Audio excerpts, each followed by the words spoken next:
Hola y bienvenidos a Estuviendo, un podcast dedicado al ámbito escolar y la educación. Quien os habla, Manuel García.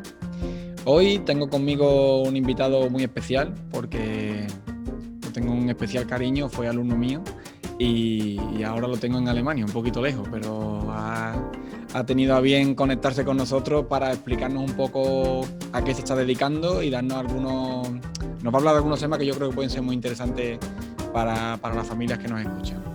Pablo García, ¿qué tal? Muy bien, encantado de estar aquí, Manolo. Ya sabes que te tengo un cariño muy especial, que para mí eres como un hermano mayor. Y nada, bueno, encantado de saludar a todos los oyentes. Muy bien, pues nada, más o menos así una pincelada. ¿A qué vienes hoy? ¿A qué vienes a hablarnos hoy? Pues hoy quiero hablaros de dos temas que yo creo que parecen que son el uno del otro, que es la especialización deportiva temprana. Bueno, antes de nada yo estudié deporte y también el tema de valores en deporte. Entonces son dos temas que la gente de por sí no los hila, pero voy a intentar hacer ver de que, como muchas cosas en el mundo de la actividad física y del deporte, están más ligados de lo que creen. Muy bien, pues como veis, nos espera un programa bastante interesante. Antes de empezar, recordaros que nos podéis escuchar por Spotify, por iVoox o por iTunes, o si preferís el formato vídeo, en YouTube o en Instagram TV, todo con el mismo nombre, Estuviendo. Y a Pablo García, pues los podéis también seguir en Instagram. Por favor, Pablo, si puedes decir tu cuenta. Mi cuenta es Pablo García, pero se repiten las iniciales, doble P y doble G. Pero quizá que sea mejor en Twitter porque es una cuenta un poco más profesional y demás, y el mismo nombre, mismo usuario. Fantástico. Pues nada, si quieres empezar presentándote y explicando un poco a qué te dedicas y Sí, demás. bueno, comparto ya la pantalla, ¿no? Y Perfecto, como quieras. tienes que habilitar la función. Ahí sí, disculpa. Ya está. Vale, genial. Bueno, pues como bien he dicho, encantado de estar aquí, de saludaros a todos. Así para presentarme un poquito, yo me llamo Pablo, acabo de cumplir 24 años, soy graduado en Ciencias de la Actividad Física y del Deporte y estudié también un máster en Rendimiento Físico y Deportivo, ambas cosas por la Universidad Pablo de Olavide, y actualmente me encuentro buscando un proyecto de doctorado. Tengo experiencia a nivel nacional e internacional, he trabajado en Estados Unidos, he sido preparador físico en la Unidad Militar de Emergencia, ahí en Morón. He participado en un encuentro de jóvenes participantes organizado por el Comité Olímpico Internacional, quedando tercero en un concurso sobre Juegos Olímpicos. Y actualmente soy Office Manager del Colegio Europeo de Ciencias del Deporte, que es una organización de investigación en ciencias del deporte. Y bueno, estoy aquí en Alemania, donde hace ya un año, dentro de 2 semanas, que resido. Como veis no es poca cosa lo que cuenta. O sea, que aquí donde lo veis tan joven, tiene una carrera ya a su espalda bastante amplia. Bueno, ¿y cómo te encuentras? ¿Cómo es la vida por allí, por Alemania? Cuéntanos un poco antes de involucrarnos en el tema. Pues mira, con el tema del coronavirus, por ejemplo, ahora que es principal en todo el mundo, la primera ola la verdad que la vivimos bastante bien en comparación con otros países de Europa. Fue mucho más liviana y las restricciones fueron mucho más ligeras.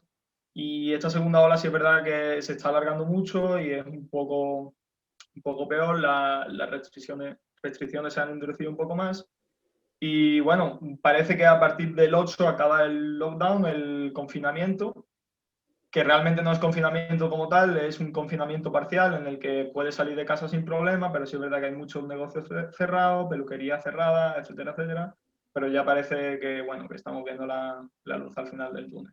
Sí, aquí en España estamos más o menos igual. Todo esperanzado en la vacuna y en que esto poco a poco la gente se conciencie y vaya mejorando. Pues nada, sigamos con el tema, si te parece, Pablo.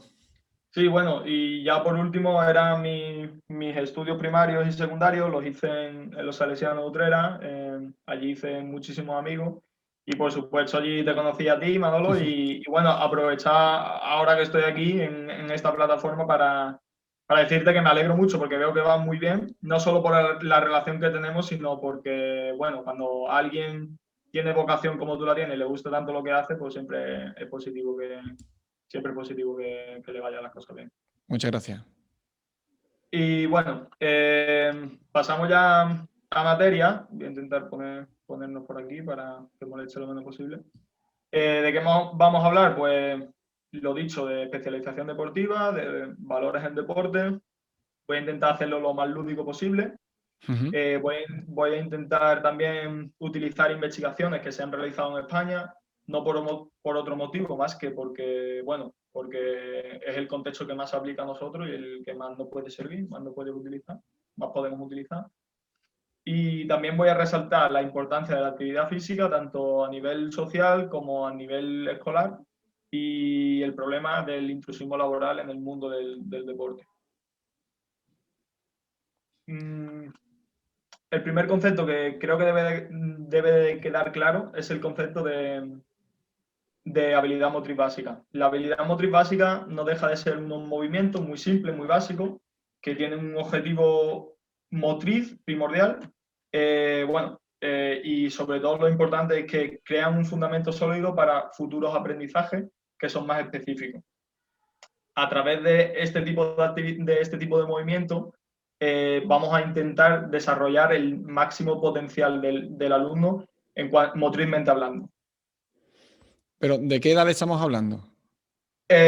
Bueno, ahora vamos a entrar en fase con eso, con la parte del desarrollo Vale. motor, y creo que va a quedar un poquito más claro. Vale. Estas habilidades son giro, desplazamiento, lanzamientos, salto, recepciones, equilibrio. Depende de la clasificación del autor, pues puede ser más o menos, pero básicamente son estas.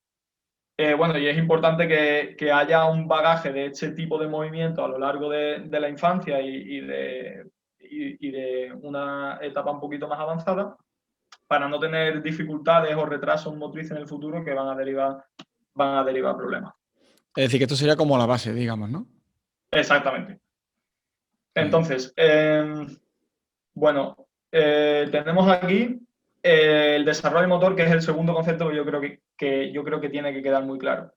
El desarrollo motor es la fase por la que pasa el ser humano y por la que intenta decirlo lo más explicativo posible, a partir de la cual el ser humano comienza a poder asimilar movimientos nuevos, ¿vale? Por así decirlo. Entonces, la primera es una fase neonatal, que va de los 0 a los 2 años. Es muy importante la marcha, el gateo en esta etapa. Obviamente estas fases son mucho más desarrolladas y podemos profundizar mucho más en ellas. Después encontramos una fase infantil, que va de los 2 a los 5 años, en la que hay que tener en cuenta tres puntos muy claves. Uno es la variabilidad. Como su propio nombre indica, los movimientos que realizan los niños tienen que ser variables, no pueden ser exactamente lo mismo uno detrás de otro. Por otro lado, hay que ir de lo globalizado a lo relativo. Esto quiere decir que se empieza con gestos globales y se va evolucionando hacia un movimiento más específico. Y por otro lado, el comienzo de las praxias, que las praxias no dejan de ser pues, el comienzo de gestos motrices, de movimientos más complejos, como puede ser la carrera o puede ser una patada a un balón de fútbol. Esto suele ser más a partir de la fase final de esta etapa, de los 4 o 5 años.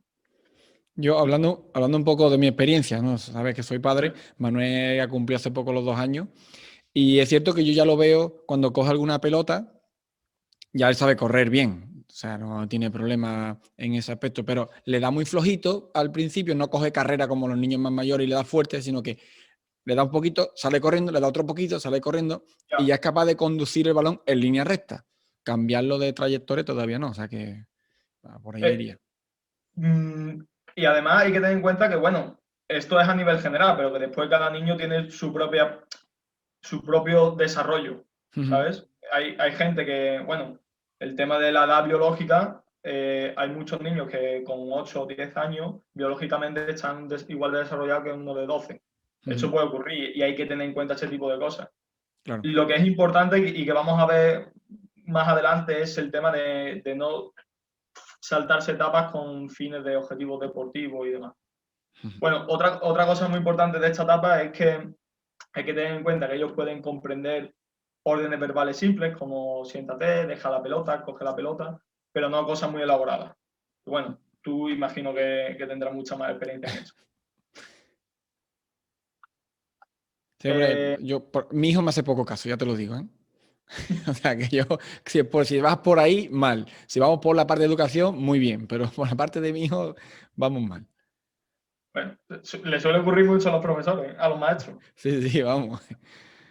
Ya te contaré. Bueno, eh, el periodo escolar, pues el periodo escolar va desde los 5 hasta etapas más adolescentes y demás. Es muy importante la carrera, el salto, el lanzamiento, la recepción, la patada en esta etapa. Y se debe trabajar mucho la coordinación y empezar a dar protagonismo a nociones espaciotemporales, que eso no deja de ser pues, a movimientos tácticos, a estrategias de equipo, etcétera, etcétera. Después hay una etapa que es la del adulto mayor, que bueno, no vamos a entrar ahí porque no viene al tema, pero simplemente por mencionarlo, es muy importante vigilar la sarcopenia, que es la pérdida de masa muscular, la dinamopenia, que es la pérdida de fuerza, y la osteoporosis, que es la pérdida de masa ósea. Que, bueno, con ese tiempo que corremos de confinamiento, que la gente, yo por ejemplo, he dejado de hacer ejercicio prácticamente, porque entre una cosa y otra tampoco te quieres arriesgar, ni de ir a entrenar a ningún sitio, ni de jugar al pádel o de... Y es cierto que yo he notado que mi masa muscular ha disminuido bastante. O sea, quiero hacer la Sí, operación bikini dentro de poco, pero todavía no me atrevo a ponerme, ¿sabes? sobre todo, especialmente a partir de los 50 años, esta pérdida de masa muscular, si la persona es inactiva, es brutal. Pierden muchísima masa muscular en muy poco tiempo. Y bueno, esto es otro tema, pero la masa muscular está intrínsecamente ligada con la salud, por el simple hecho de que permite a la persona ser autosuficiente, permite hacer tareas diarias de casa y demás. Y se está viendo que a nivel de salud, de actividad física y salud, la ganancia de masa muscular puede ser clave y primordial, no como años antes, que sí se creía que era un tema mucho más, se le daba mucho más importancia al tema cardiovascular, al tema respiratorio y pulmonar, etcétera, etcétera. Muy Bueno, interesante. muchas veces pues nos encontramos que niños de 4, 5, 6 años intentan hacer jugadas ensayadas, intentan asimilar conceptos técnicos, tácticos. Y hay que tener en cuenta que a estas edades el niño debe, por ejemplo, en un equipo de fútbol, voy a poner muchas veces de ejemplo el fútbol porque es el deporte más practicado, pues el niño se debe de focalizar tanto en su relación consigo mismo y en su propio cuerpo, como en su relación con el móvil, que en este caso es un balón de fútbol. Y bueno, también está la pregunta de si los entrenadores monitores actualmente conocen este tipo de cosas y las trabajan, porque esto va a dar lugar a lo que vamos a hablar después, casi al final, del tema del intrusismo laboral y de la importancia de tener profesionales en el mundo de la actividad física y del deporte, y especialmente en niños y adolescentes. ¿Qué consecuencias hay de saltarse este tipo de etapas? Por ejemplo, la que hemos comentado de que en niños con 4 o 6 años se le intente enseñar movimientos tácticos. Pues la primera consecuencia, que yo creo que además que se menciona muy poco en los libros, es que es una pérdida de tiempo inútil, porque el niño, por su desarrollo, como hemos dicho, no es incapaz de asimilar este tipo de conceptos. Claro, no está preparado. Exactamente. Lo que sí puede hacer el niño es automatizar movimientos. Un aprendizaje por automatismo, que, bueno, y tú bien sabrás que es el tipo de aprendizaje, es un tipo de aprendizaje no muy significativo y no el que debemos de promover y buscar. Después, por otro lado, tenemos éxito deportivo. Hay que tener en cuenta que a corto plazo, por esto mismo que he comentado, sí hay éxito deportivo y muchas veces, porque los niños tienen movimientos muy automatizados. Y claro, pasa de que equipos de fútbol o de baloncesto en edades muy tempranas, que eran primeros de liga y la gente pues autorrelaciona de que ese entrenador es bueno, cuando realmente puede ser que sí, pero también puede ser que haya llegado a ese objetivo sin seguir realmente los pasos que habría que seguir. Y a largo plazo, pues sí es verdad que ese éxito deportivo suele disminuir debido a que hay niños que han seguido un aprendizaje más significativo, no solo en el propio deporte, sino en otros muchos deportes. Y claro, todo eso le ha ayudado a que cuando se llega a cierta edad, que ya tienes ya puedes asimilar otro tipo de conceptos, pues sea más exitoso. Claro, lo que quiere decir que, por ejemplo, se saltarían pasos, ¿no? Lo del éxito, lo de a corto plazo.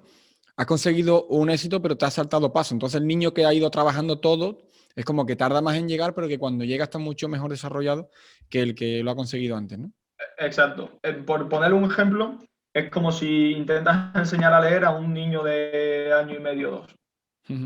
A lo mejor el niño, después de mucho insistir, puede con los dedos, si tú le dices 2 y 2, simplemente por automatizar de que 2 y 2 son 4, te saca el número 4, pero eso no significa que el niño lo haya aprendido significativo. Claro, no ha Perdón. interiorizado el concepto el concepto de la suma, no lo ha interiorizado. Exacto, exacto, Sí, exacto. Y vale. eso motrizmente pues ocurre lo mismo. Más consecuencias, bueno, pues ausencia de adaptabilidad perceptivo-motriz y una habilidad limitada para adaptarse a comportamientos en ambientes cambiantes. Bueno, esto lo vamos a ver, vamos a seguir indagando en esto, porque sí es verdad que esto se suele dar más en un tipo de deporte que en otro. Demanda física muy específica, algo que no es recomendable para niños de este tipo de edades. Proceso de aprendizaje limitado. Estás limitando la capacidad que tiene el niño o el alumno de aprender motrizmente. Una reducción de la motivación intrínseca, que como bien sabrá, la motivación intrínseca es la que más prioridad debe de tener en este tipo de edades. Y una vivencia de experiencias limitadas. ¿Cuántas veces nos encontramos, por ejemplo, al típico monitor que no quiere o que pone pegas a que el alumno o la alumna que está en su escuela vaya a realizar otro tipo de deporte, porque considera que eso puede perjudicarle? Y por último, bueno, pues yo creo que las dos consecuencias más negativas, una son las lesiones. El hecho de que durante años, desde que se es pequeño, eh,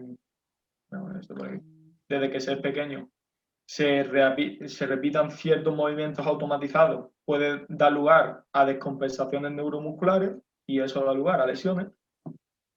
Y esto, como bien he comentado antes, se puede ver más en deportes, por ejemplo, tenis o golf, en los que los movimientos son muy específicos. Hay poca variabilidad de movimientos. En el fútbol, por ejemplo, en el baloncesto, puedes realizar mucho más movimiento que lo que se realiza en tenis o golf. Y también porque hay un ambiente menos cambiante. En el tenis o en el golf no tienes que estar preocupado de que te venga un rival, de que te venga un balonazo, etcétera, etcétera. Es un ambiente fijo. Claro, digamos que es como la gota de agua que al final rompe o perfora la roca. Siempre Exacto, está dando en el mismo sitio.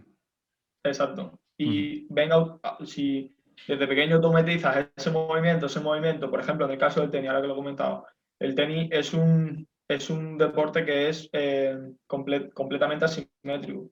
Desarrolla mucho más un brazo que otro, desarrolla más una parte del cuerpo que otro, la parte anterior está mucho más desarrollada que la parte posterior, y si todo eso lo enfocas de manera específica desde que eres un niño, a nivel adolescente van a empezar a aparecer lesiones de espalda, lesiones de hombro, sobre todo cuando ya le puedas imprimir más fuerza a la pelota, etcétera, etcétera. Ujú. Después también aparece el síndrome de sobreentrenamiento, bueno, se consta de dos pilares. Una es, aparece mucha frustración. ¿Por qué aparece frustración? Pues porque un niño en el que desde los 5 o 6 años, como bien he dicho, ha tenido éxito deportivo y en edades más avanzadas de tenerlo, incluso muchas veces puede ser superado por deportistas que acaban de llegar y tienen muy poca experiencia. Es decir, la poca experiencia que ha tenido ha sido mucho más productiva que la otra persona ha tenido durante años. Claro, y que quizá venga de un desarrollo mucho mejor que el que ha tenido él por Exacto. especializarse, claro. Incluso de otros deportes. Ujú, Hay deportes que comparten ciertos patrones y se puede dar una buena inferencia, que se dice. ujú. Y bueno, y esto da lugar a la adquisición de valor negativo, que es aquí donde se conecta una parte de la charla y la otra, que bueno, hablaremos y profundizaremos más adelante. Y por otro, el abandono deportivo, que podríamos profundizar, pero vaya, no da tiempo y es que es completamente alarmante mirar estadísticas de abandono deportivo a partir de los 14 o 15 años.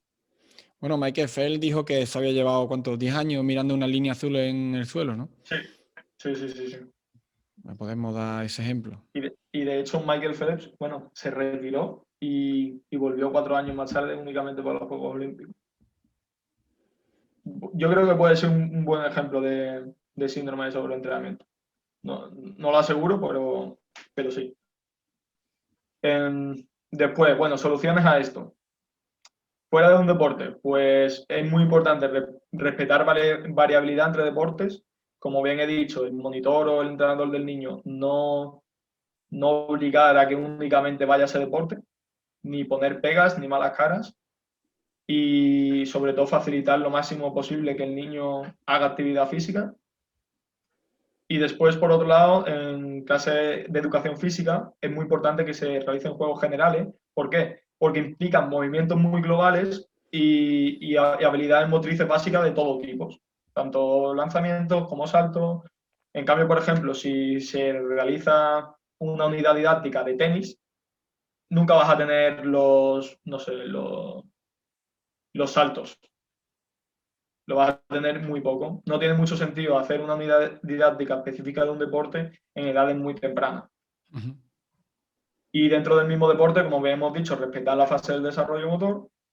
Y también muchos autores proponen restringir categorías deportivas, por ejemplo, a prebenjamines, porque no tiene lógica que niños de 3 a 5 años, por ejemplo, jueguen al fútbol, porque si realmente el 80% del tiempo que debe estar realizando actividad física lo debe de invertir en su relación motrizmente con él mismo y del espacio que le rodea, no tiene mucho sentido meterle al adversario, no tiene mucho sentido meterle un móvil, en este caso una pelota, etcétera, etcétera. Pero bueno, por ahí hay cierta polémica.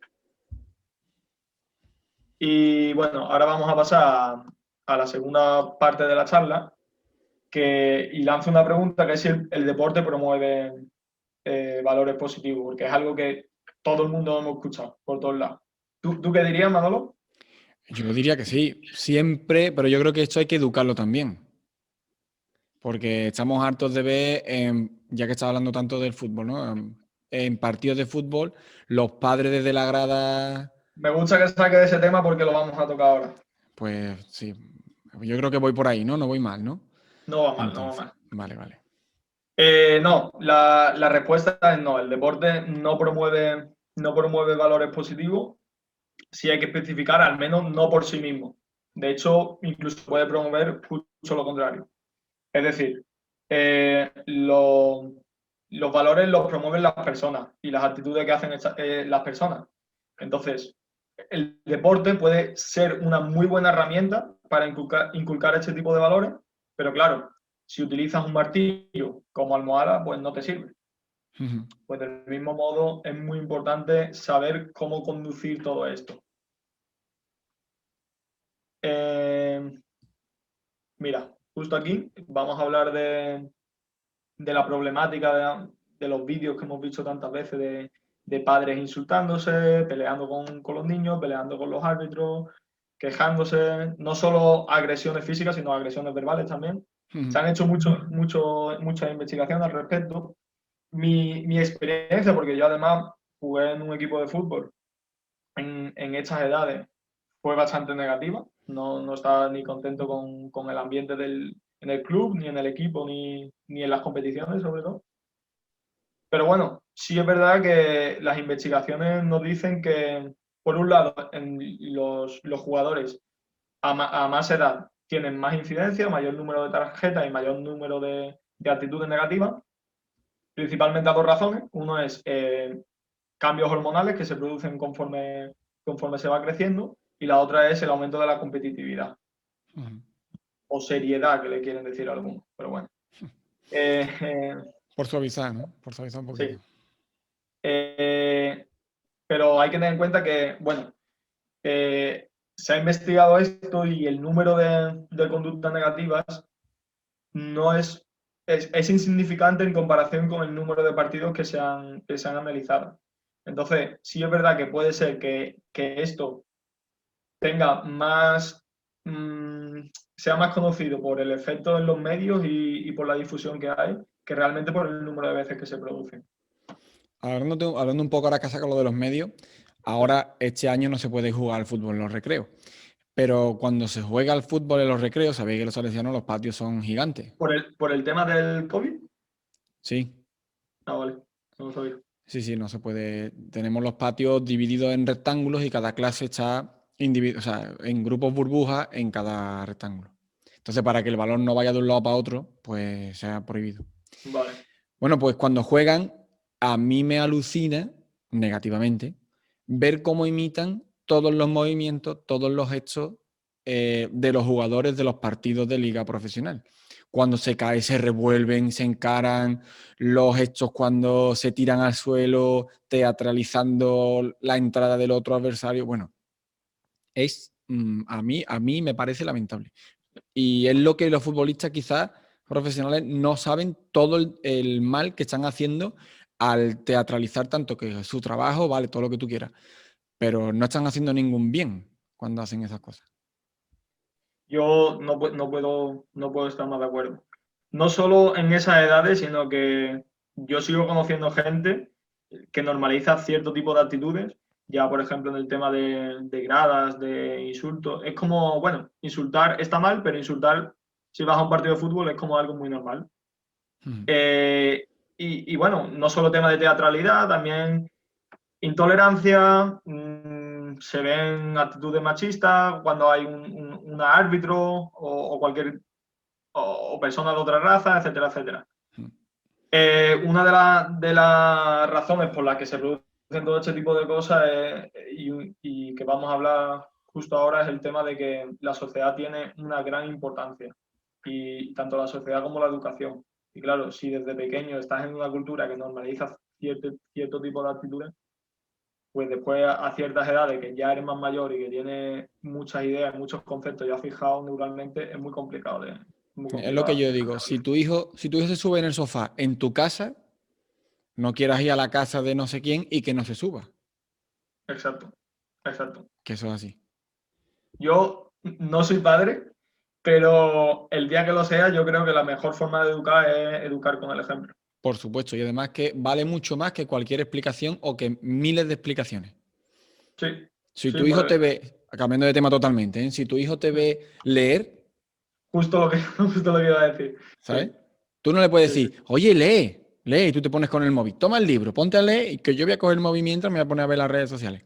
Si tú quieres que tu hijo lea, no le digas que lea, deja un libro por ahí en medio, cerca de él, y tú ponte a leer. Verá cómo lo coges y se te sienta al lado. sí, sí, opino exactamente igual. Pues venga, Bueno, sigamos que nos hemos ido un seguimos. poco. Sí. Bueno, ahora voy a hablar de un estudio que se hizo en 2002 por Jaume Cruz, que desgraciadamente ha fallecido hace poco. En este estudio voy a hablar de cuatro conceptos básicos que quiero que queden bastante claros. El primero es la satisfacción del deportista y la actitud de juego limpio. El segundo es la habilidad percibida. ¿Qué es la habilidad percibida? La habilidad percibida es cómo de bueno se ve un deportista o cómo de hábil se ve en el deporte. Y después, los conceptos que más problemas suele dar en cuanto a entenderlo es un clima motivacional orientado a la tarea y un clima motivacional orientado al ego. ¿Qué quiere decir esto? El clima motivacional orientado a la tarea es cuando se proponen actividades en las que el éxito de la tarea es propiamente, uno, superar la tarea, o dos, superarte a ti mismo. En cambio, un clima motivacional orientado al ego implica ya más temas de competición implica más ya tema de, como su propio nombre indica, ego y de tu relación respecto a lo demás. La misma tarea, por ejemplo, en el caso del fútbol, puede estar enfocada al ego, enfocada a la tarea en función de dónde ponemos nosotros el foco. Si vamos a trabajar habilidad con el balón, queremos dar pataditas sin que caiga el balón, y tú pones como objetivo superar la puntuación que hiciste la semana pasada, es un clima motivacional orientado a la tarea. Pero en cambio, si lo pones orientado al ego, ¿cómo sería? Pues a ver quién hace más pataditas. El que haga más pataditas tiene premio. Entonces refuerza positivamente el quedar por encima de los demás. Uh-huh. Bueno, pues en este estudio se vio que el nivel más bajo de aceptación de juego brusco se encuentra en el grupo en el que hay un clima motivacional enfocado a la tarea y no al ego. Es decir, estos resultados nos dicen que merece mucho más la pena para evitar este tipo de actitudes y de valores de juego brusco y demás, crear una implicación, un clima de implicación, un clima motivacional de implicación a la tarea y no al ego. Esto pasa lo mismo tanto con la habilidad percibida como la satisfacción personal. Cuando el niño se compara con sí mismo y ve que mejora, pues obviamente va a crecer la motivación intrínseca y va a querer el niño querer volver al entrenamiento, relacionarse con los compañeros, etc. En cambio, pasa justo lo contrario si al niño lo compara siempre con los compañeros y al final, por ejemplo, en la actividad que he puesto antes, solo gana uno. Claro. Lo que estás queriendo decir es que las actividades físicas en estas edades se deben de enfocar no a la competitividad, ¿no? Sino más enfocadas a otro tipo de objetivos. Exacto. Principalmente. Siempre hay matices y siempre hay retoques, porque al fin y al cabo el fútbol o los deportes de equipo, bueno, todos los deportes son competitivos. Ya. Siempre hay un matiz competitivo. Bueno, pero podríamos meter el deporte metido en juegos, ¿no? Exactamente. Sí. Claro. En realidad, esto en la educación es lo mismo. Si yo a un niño que ha sacado un 6 le empiezo a decir, mira a tu compañero que ha sacado un 10, ese niño va a perder motivación rápidamente. Ahora, si ese niño ve que en el anterior sacó un 5 y se ha esforzado un poquito más y ahora saca un 6, pues con respecto a él mismo va a estar contento. Es exactamente lo mismo. Al fin y al cabo, desarrollo, hay una parte que es desarrollo motor, hay otra parte que es desarrollo neural, y lo que te implica es la fase de aprendizaje que tiene una persona en función de la inteligencia. Como bien sabemos, hay inteligencia social, hay inteligencia matemática, hay un tipo de inteligencia lingüística. Al final, cada una tiene su fase, pero todos comparten más o menos los mismos principios. Bueno, y ¿cómo podemos hacer entonces para promover ese tipo de valores? Bueno, pues para promover valores positivos es importante tener en cuenta que esto es una propuesta holística. ¿Qué quiere decir una propuesta holística? Quiere decir que hay varios agentes, hay varias partes que se deben de involucrar y que todas tienen su importancia. En primer lugar, la sociedad, lo que hemos comentado antes. La sociedad debe promover valores positivos. Parte principal de la sociedad es la educación y cómo desde pequeño, no solo en el ámbito escolar y en los colegios, sino desde incluso la misma publicidad que se ofrece por televisión y demás, debe estar enfocada a valores positivos en el deporte. Y por supuesto, como bien has comentado antes, vigilar y controlar mucho los modelos que vemos en televisión y no normalizar estas actitudes. Porque desgraciadamente pasa, crecemos viendo este tipo de ejemplos. Hay muchas cosas en las que sí nos podemos fijar y muchos buenos ejemplos, pero hay otros en los que no. Tenemos que tener en cuenta que al final, en el caso del fútbol, es más que deporte, es un espectáculo deportivo, mueve muchísimos millones de euros y al final lo que se consigue es que el fin justifica los medios. Y no solo en el fútbol, porque no quiero meterme con el fútbol, sino incluso en los Juegos Olímpicos, que a mí me encantan los Juegos Olímpicos, cuántos casos de doping vemos. Doping no deja de ser hacer trampas para intentar conseguir un objetivo sin importar los medios. Pues sí. Después, por otro lado, tenemos la familia, que la familia, por supuesto, debe de fomentar la no discriminación, el respeto, la tolerancia, el juego limpio y de que ganar a toda cosa no es un objetivo. Y después pasamos a la estructura deportiva por la que se forma el club. El club es muy importante que no permita que actitudes negativas sean parte de su filosofía. E igual de importante es proteger a los niños de este tipo de actitudes. Es decir, no solo basta con no hacerlo, sino también es importante que se denuncie cuando la reciben. Uh-huh. Por otro lado, los directivos, que son los que se encargan prácticamente, de forma práctica, de lo que el club hace de forma teórica, y los entrenadores y el personal, que tienen la parte quizá más importante porque son las que tienen relación más directa con los jugadores y jugadoras. Es muy importante el respeto a los jueces y el árbitro y entre compañeros, y recalcar que todos los agentes que hemos comentado antes tienen importancia y que en el momento que uno de ellos no funciona, pues todo se cae por efecto dominó. Hay que tener en cuenta los programas bien diseñados, basados en evidencia científica, y para eso, bueno, pues vamos a ver justo ahora el concepto de intrusismo, qué es lo que es intrusismo y cómo se puede luchar contra el intrusismo. Pero antes de eso, me gustaría, aquí hay dos afirmaciones extraídas de investigaciones que me parecen clave para entender esta segunda parte de la charla y que creo que resumen muy bien todo este tema. La primera, dice tal que la mera participación en competiciones deportivas no constituye una garantía del aprendizaje de destreza física o de la formación del carácter, algo que me da la razón en lo que he comentado antes, de que el deporte por sí no promueve valores positivos. Y la segunda, de Jaume Cruz, que dice que hay que replantearse la iniciación deportiva en las clases de educación física. La manera en que entrenadores organizan entrenamientos, dirigen partidos, forma en la que participan los padres y los modelos que ofrece el deporte profesional.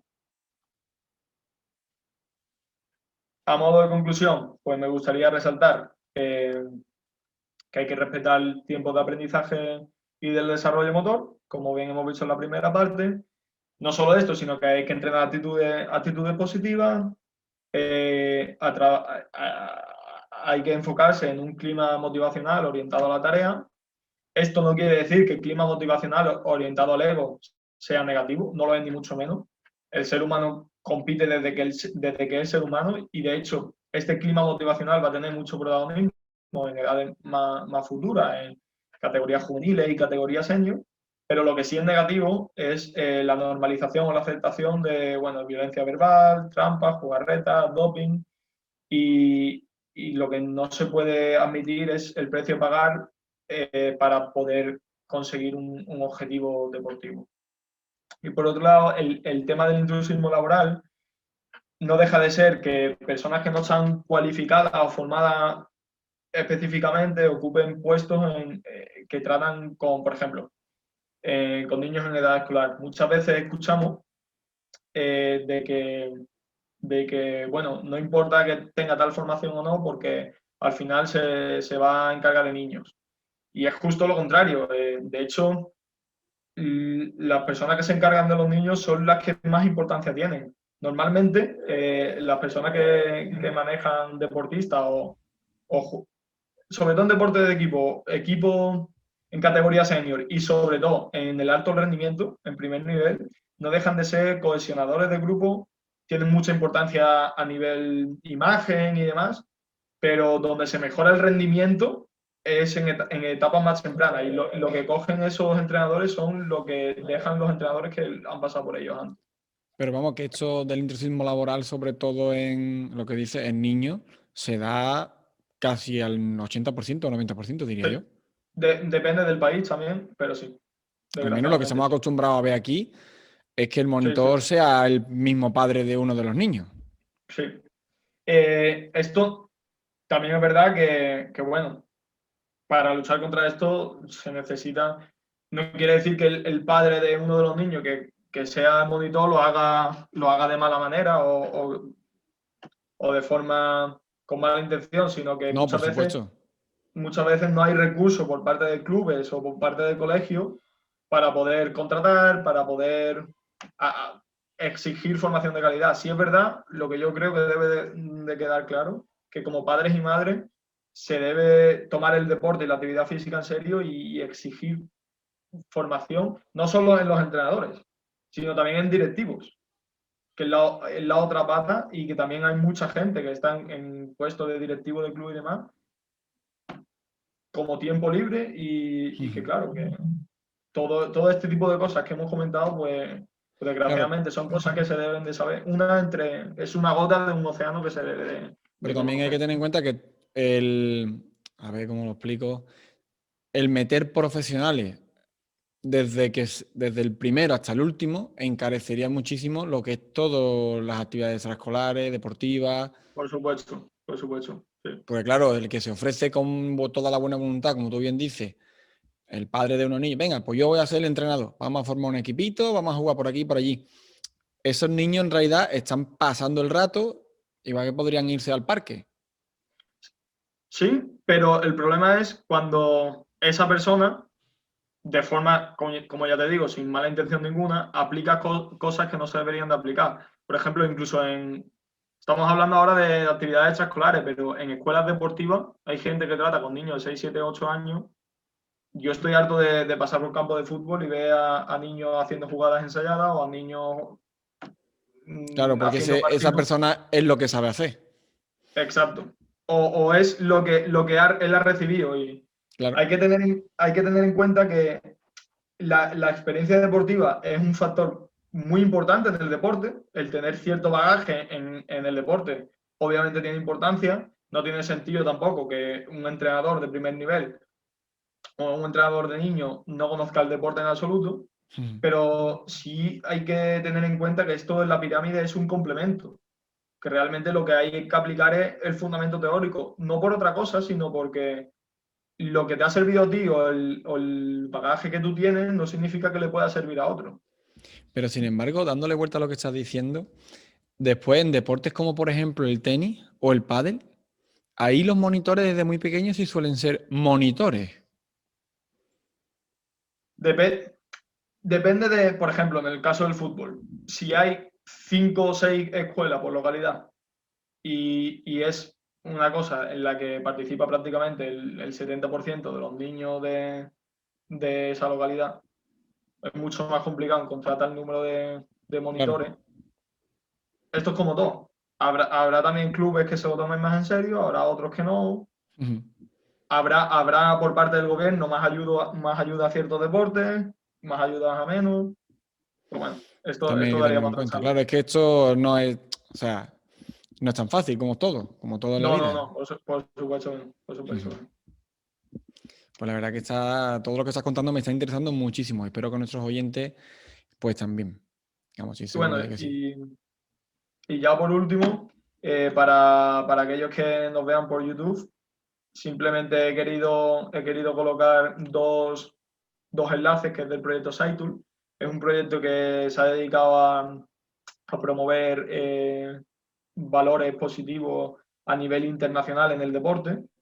Está dirigido por José Carlos Jaénes, que es un profesor de psicología de la Universidad Pablo de la Vide. Y también he querido poner, pues bueno, un par de diapositivas con ciertas referencias en caso de que alguien quiera profundizar y le haya interesado y quiera conocer más sobre todo esto. Sin más, muchísimas gracias. Espero que... No se te escucha, Manolo. Estás... Digo que intentaré poner los enlaces también en el cajoncito de la descripción de YouTube para quien quiera. En Instagram TV no puedo porque no dejan ponerlo. También he puesto mi correo electrónico por si alguien está interesado en indagar más o preguntarme cualquier tipo de duda, pues, para que me escriban. Fantástico, Pablo. Pues muchísimas gracias por todo lo que nos has aportado, que yo creo que ha quedado muy claro, lo has explicado estupendamente. Lo he Y intentado también, hacer lo más explicativo posible. sí, yo, vamos, si me he enterado yo, se ha enterado todo el mundo. Y eso, darte las gracias de nuevo, deciros que podéis escribirle por correo perfectamente, o si tenéis cualquier inquietud que queráis que volvamos a tratar en algún tema en otro programa posterior a este, pues que nos escribáis tanto a él como a mí a estuviendo@gmail.com o a él a pablogartri@gmail.com, o también en la cuenta de Instagram estuviendo también podéis escribir todo lo que queráis. Pues nada, Pablo, si quieres despedirte con algo más o lo que quieras decir. Darte las gracias por la invitación, por poder estar aquí y charlar un ratito contigo, que me ha hecho mucha ilusión. Y Agradecido estoy yo, deseando poder verte y tomarnos algo juntos. cuando quieras, pero te espero aquí con los brazos abiertos. Bueno, pues un abrazo a todos los oyentes, muchas gracias a todos por dedicarnos este ratito, sabéis que esto lo hacemos por y para vosotros. Y así que nada, si os ha gustado, la mejor manera de demostrarlo pues es difundiéndolo a otras familias, que es de lo que se trata. Así que nos vemos en el siguiente programa, recordad ser felices, adiós.